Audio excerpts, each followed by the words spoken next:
on Billy's, oh, almost dropped the phone. You're almost on Billy's floor. No, but what you are on is Billy's exploration extravaganza. Yes, yes. And what are we exploring? What are we looking at? What are we seeing? Guys, saw a random building off the side of the road. How does one get to it? This guy. Trying to get over there. Floor it real quick in my van.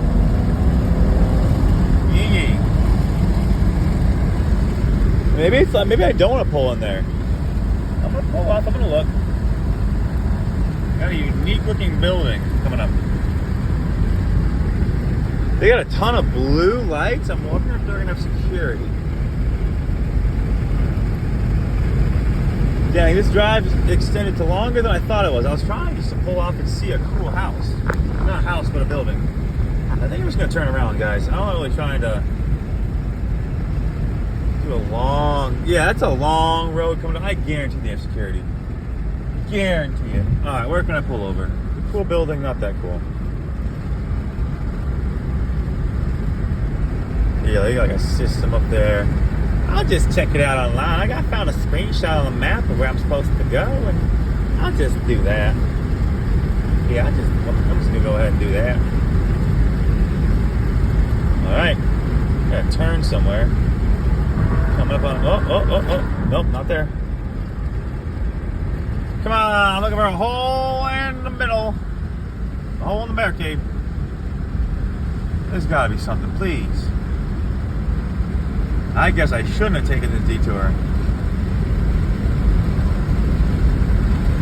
Yeah, I'm really regretting that now.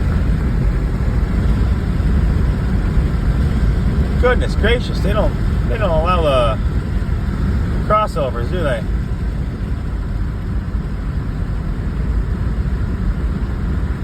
Oh, I guess my lane's ended. Yeah, merge. I want to do a U-turn, dude. I want to do a freaking U-turn. Come on. Tell me this. Shut up. I know I'm speeding. Tell me this solid center dividing median ends up here, please. Guys, you're coming with a weird smell. Is there a brake? No, that's just construction. Dude, come on. There's got to be something. Like, are you serious, bro? Can I get over there? I don't want to get stuck. I think if I went quick, I don't know my truck though. I'm just gonna go for it. Like, not go for it, like cross. Oh, good thing. I just turn right here. Thank God, honestly. That was effing annoying. That was literally, like, really effing annoying.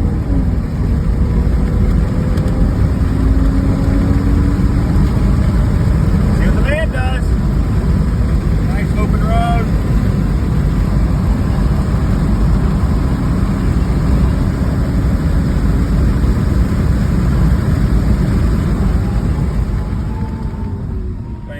Okay, 1.6 mile, we're good.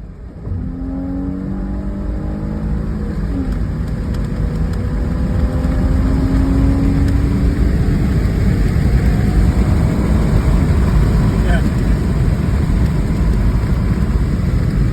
Alright, well at least we made a little bit of time, boys. Goodness friggin' gracious, that was a silly little detour. All for a cool building that just... And I guess I could have seen it, you know, like I could have continued on the journey. But I had a good feeling to be blocked off. At least we hit 100, boys. You saw it. This road, though, to the left. It's all part of the complex, y'all. You know, there's no one around. That could be a copperoo, though. Don't think it is, though.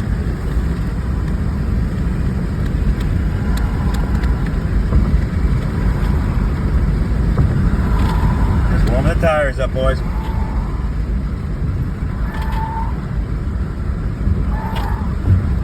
Oh yeah, I gotta warm the tread up, you know.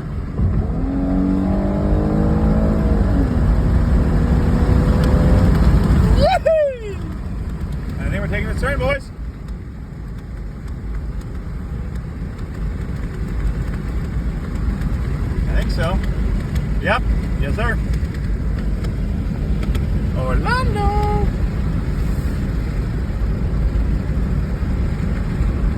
$40. I guess. Since it's an unfamiliar turn, I don't know how fast I can go on it.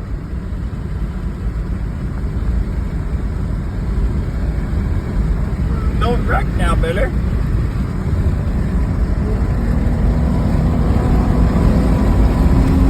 Yeah, it's 73. It's so fast. Everyone, look at me. Woo! Ah, be impressed. Be impressed with the man with the V6, baby. Except the cruise, you know what I'm saying?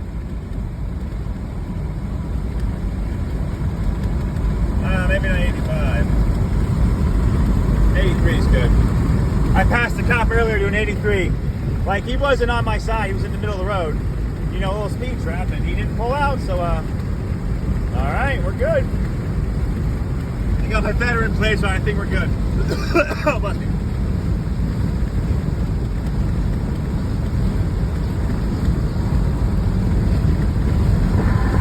Always signal.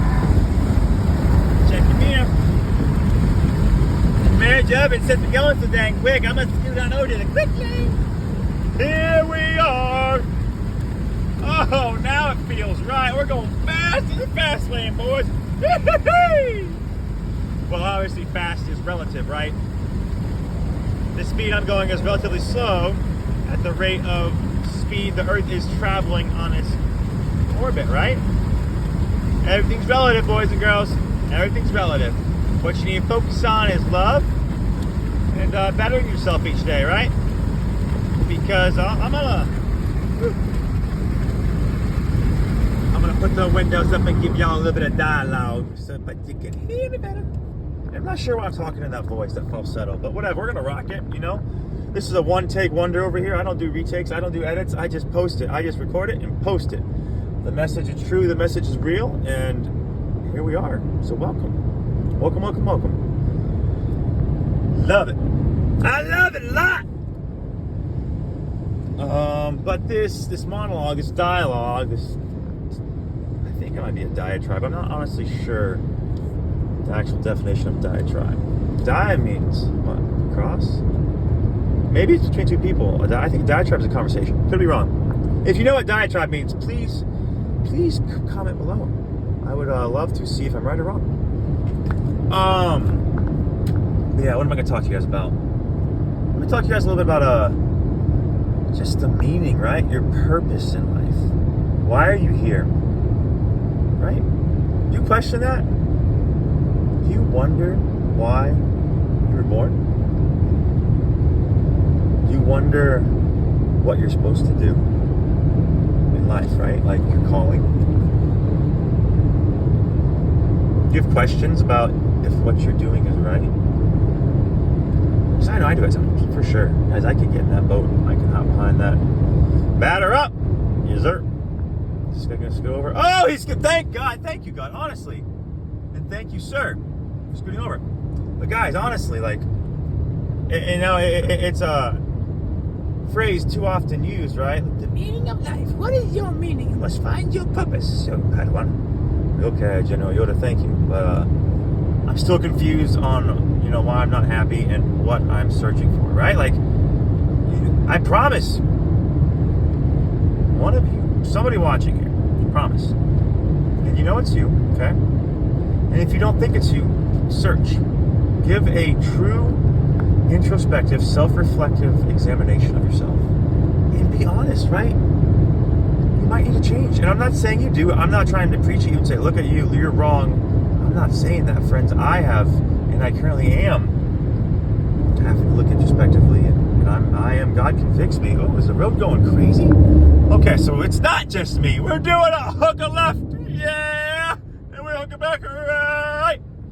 All right, if you're still with me after that crazy shenanigans on the road, oh my goodness, another one. Another one, boys. A slight bend right, and this one's a little less steep, so we kept the speed. Yes, sir, we kept the speed. Back on cruise. All right, guys, back to the meaning, right? The questions you have, right? Maybe it's not as direct as like, what is my purpose? but you're searching for fulfillment. You're trying to find the eternal happiness. And I'm not talking about just in heaven. I'm talking about like just contentment with life and where you're at. And friends, I understand. I'm in a blessed position. I have money to go on vacations. I have my kids are healthy. My wife is healthy. I'm a United States Marine veteran. I had a successful time in. I'm getting a nice little chunk of money from Uncle Sam for disability. My knees hurt, my back hurts, but I mean, it could be worse, guys. I got buddies who are effed up, right? Like, on days my knees hurt, like, I could sit there, and I'm talking like I hurt when I can't walk. I could sit there and, like, really be sullen and sour about it, right? Or I could think about my buddy, Nathan, who's having a hip replacement, or had it. I think he actually had it.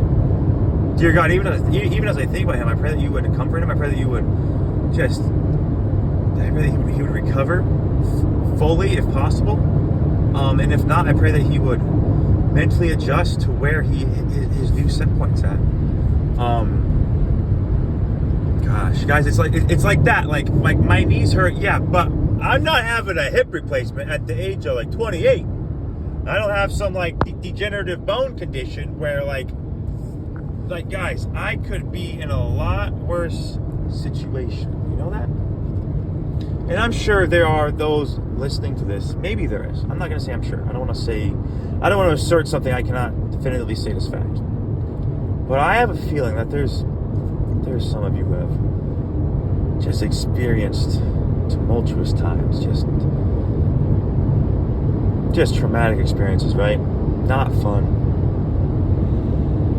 And you live with those memories, the depressing feeling. And again, I'm not speaking from experience, because I am blessed. I am thankful to God that I haven't been raped. I haven't been abused. I haven't been neglected. My parents loved me. I had two parents my entire life.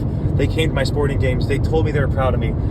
My dad played catch in the backyard. Like, my parents sacrificed time and money to show me like that they cared and loved. So guys, I had an amazing childhood, and I am so grateful for that. And for those of you who didn't, I empathize with you. My heart breaks, because your view and your set point, right? Your homeostasis on your stress levels, just your view on the world and what it has to offer has been tainted by just hate, neglect, and it's the opposite of love. And I pray that you can find the peace and contentment that I have. Guys, this peace and contentment, even in these, like, guys, I'm not always financially secure. Like, there's been multiple times where the bills that we have up and coming, I am not sure if I can, and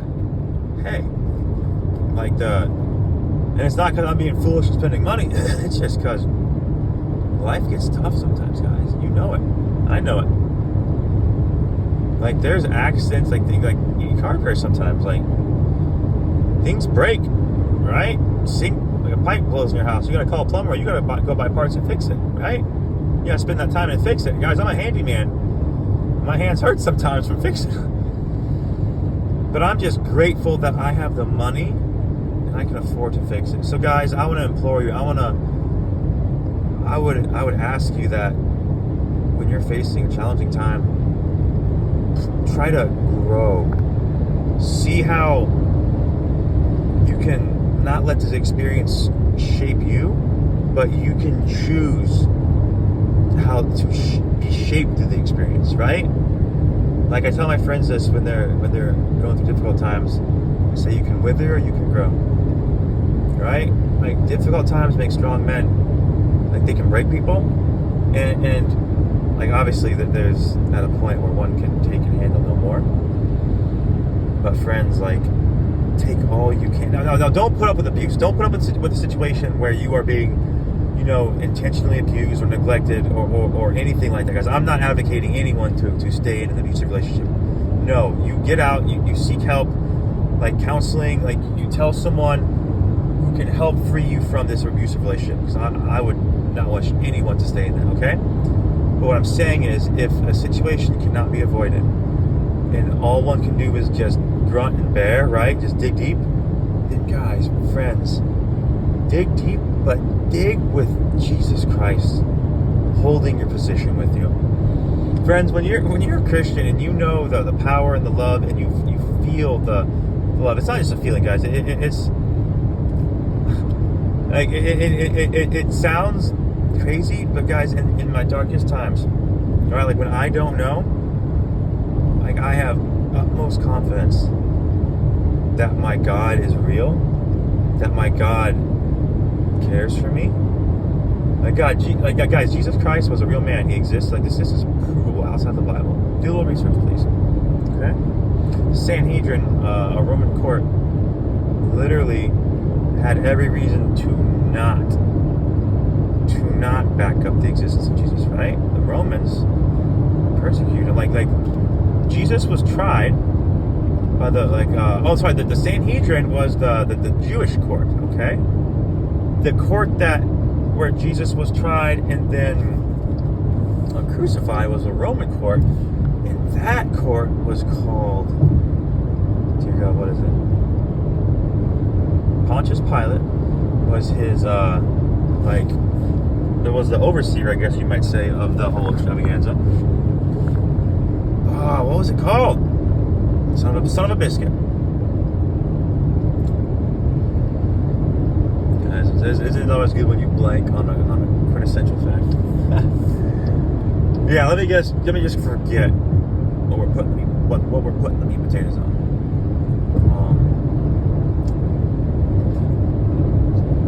So maybe I'm right, partially. So the Sanhedrin definitely was a Jewish court, okay? But the Sanhedrin who wanted Jesus tried and executed. Okay, maybe it's not this. Because if we're taking into account like the religions being falsified, we would need to get a source from outside this, tainted realm of information. So to do that, we would need to go to the Romans, right? Because they are separate from the Jews and their laws and their, all that shenanigans. So, but I know without a shadow of a doubt, and I can't pull it on my mind, but there was a Roman court, which old Pilate, fudge, where am I going right? Am I going right? Okay, I am. 350 feet, go right. Okay. Son of a biscuit, thank you, God. Jesus is actually talked about in multiple cases, did I get off? No, I didn't. Long story short, multiple sources outside the Bible talk about Jesus and his existence. And alongside that, like his resurrection was witnessed by, like he showed himself to thousands, like over 1,000 people saw him post death. Like multiple prophecies fulfilled, multiple miracles witnessed by hundreds. Sorry, let me say thousands of people. Guys, the feeding of the 5,000. Guys, like the miracles Jesus performed were renowned. Like this, he wasn't just some guy talking. He did, like the water to wine in the wedding. Crowds followed Jesus everywhere he went. And do you know why?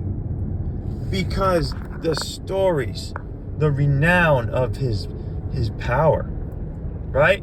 The woman, there's a story in the Bible. I can't quote the passage, but there's Jesus is walking with his buddies. They're walking through town, and Jesus stops. Right, he's surrounded by a crowd of people, and he stops, and he asks. He says, "Who touched my robe?" And his disciples look at him and say, "Jesus, you're in a crowd of people. Nobody, like you're getting touched all the time." And Jesus says, "No, I felt the power. I felt power." Now, guys, granted, like the exact what Jesus said, like this is being translated to English from Hebrew. And if you know anything about the Hebrew language, it's not a literal translation, guys. Not even close. So, long story short, Jesus felt power. Okay? So something happened, all right? And he stopped. And he's asking his disciples, right? Like, someone touched me. The disciples, like, you're pretty much like, you're crazy, Jesus. Like, you're in a crowd. And Jesus looks around, and he finds, like, this woman ends up, like, fessing up to him. And do you know what Jesus says? Your faith has healed you. This woman, and it talks about it in the Bible, this woman had been searching for a healing. She had spent all her money, all her riches all these doctors, all these herbals, all this craziness, right? Maybe that wasn't crazy. Maybe it was actual medicine that they practiced in the day that was good. Who knows? But nothing was healing her, and she'd spent all her fortune. And she knew that Jesus was her last hope. And her faith, right? Her trust. Now, granted, like, I'm not saying that, like, oh, you can't park there, sir. You gotta pray there, okay? And I'm not saying, like, that this is gonna be a situation for you, like, you're gonna have faith and you'll be healed. The Bible also talks about, in multiple cases, Jesus' followers experiencing hardships. Job, guys, if you want to talk about a man who followed and trusted God, go read Job and read about the persecution he endured. Guys, Job went through it. Like, tornadoes tearing up his houses, kids dead, like, livestock dead. Like, guys, I'm telling you, you think you got it bad, and I'm sure you do. I'm sure you have it way worse than me, guys. I'm not saying that like in a minimizing way, like, oh, your problems are nothing. Like, compared to Job, I bet they're nothing. I bet your problems, I bet the vast majority of you, if you compare your problems to Job, do a little research, I bet they're nothing. Because I know mine are like absolute, like, literal, like, oh, bump, boop. I know my problems compared to Job are like the tiniest, another one, the tiniest of problems that they can be. Oh, great traction. So, guys, what I'm saying is, like, people talk about being a Christian and following Jesus, and it's all cupcakes and rainbows. Anyone sleeping? Wake up! Time to listen. Follow me on YouTube, please. People think it's all like, oh, once you become a Christian, God's gonna solve all your problems, all your pain goes away, all your heartaches, all your troubles. No, what Jesus says, my yoke is easy and my burden is light. Okay? And that's not saying like your problems are gone. What that's saying, and then not just that verse specifically. Ooh, wow. This is like a new row already with pit outs. Goodness. Potholes. Another one. What I'm saying with this, guys, is that there's multiple case studies that we can point to in the Bible. And I'm not pointing to near all of them in the Bible, okay? Like I said, one, Job. All right? You could look at the lives of the apostles. Right? This is a nice curvy road. The 12 apostles, over half of them died painful deaths. Peter was hung, he chose to be, because he was crucified by the Romans. And he chose to be hung upside down because he didn't want to, because Jesus was hung right side up, he didn't think that he was like worthy to be hung the same way as Jesus. Cool road. Like another apostle was boiled alive in like oil or something, like multiple, like one was like some were stoned. The guys, I'm telling you, this road's cool. Oh, let me go in the sand real quick. There we go. Oh yeah, power, baby, power. What I'm telling you guys, that's a cool little vibe over there. I'm not sure what it is. Lots of lights. Is it a house? Maybe a resort. What I'm telling you guys is, don't let hard times dissuade you from Jesus being real. Bad stuff happens to Christians. Don't go off the road, Billy, just because you're taking a video. Idiot. Don't be dissuaded, guys. I have bad stuff happen to me. Right? Now, again, I'm not, like, obviously, we've had guys have it worse. What I'm saying, it said like a vineyard or something. All those rope lights, it's continuing. What I'm saying is, guys, it's Christianity and loving Jesus and this whole what it means to be a Christian. It's not about saying all this crap. Oh, equestrian stuff for sure. It's not about just saying it, right? It's not about accepting Jesus and that's it, we're done. It's about living a life of love. It's about caring for people, and like Jesus said, loving your neighbor as yourself. Forgiveness 70 times 7. When someone asks Jesus, how many times should I forgive someone? 7 times? Because they were all about the rules, right? Back in the day. How many steps can you take? How much can you, so many rules. Hundreds and hundreds of rules. So when Jesus talked about like taking your ox out, if he falls in a hole, like pick him up. Don't leave him in the hole. Like Jesus is saying, like, it's not about all these rules that like limit you. It's about love. It's about caring for people And when you do that, you're not going to lie to him. You're not going to cheat. You're not going to steal. So guys, if you're tired of hurting, if you're tired of searching, if you want to find, like, why, if you want to find why you are where you are, okay? If you want to find some, just trying to think. I think I've said enough, guys. When words fail, guys, I've said enough. Please hear me, and please know that I say this to help and better your life. This isn't like something, I'm not going to get any money from it, or I'm not going to get any, I'm not, what do I have to gain from, like, telling you about Jesus? It's not some cult. I'm not asking you to sell me your child, or literally just asking for a little bit of, well, I'm not asking for anything. Jesus is asking for it. He died on the cross. He paid that price. Guys, it's a gift. Accept it. Love y'all. Have a good night.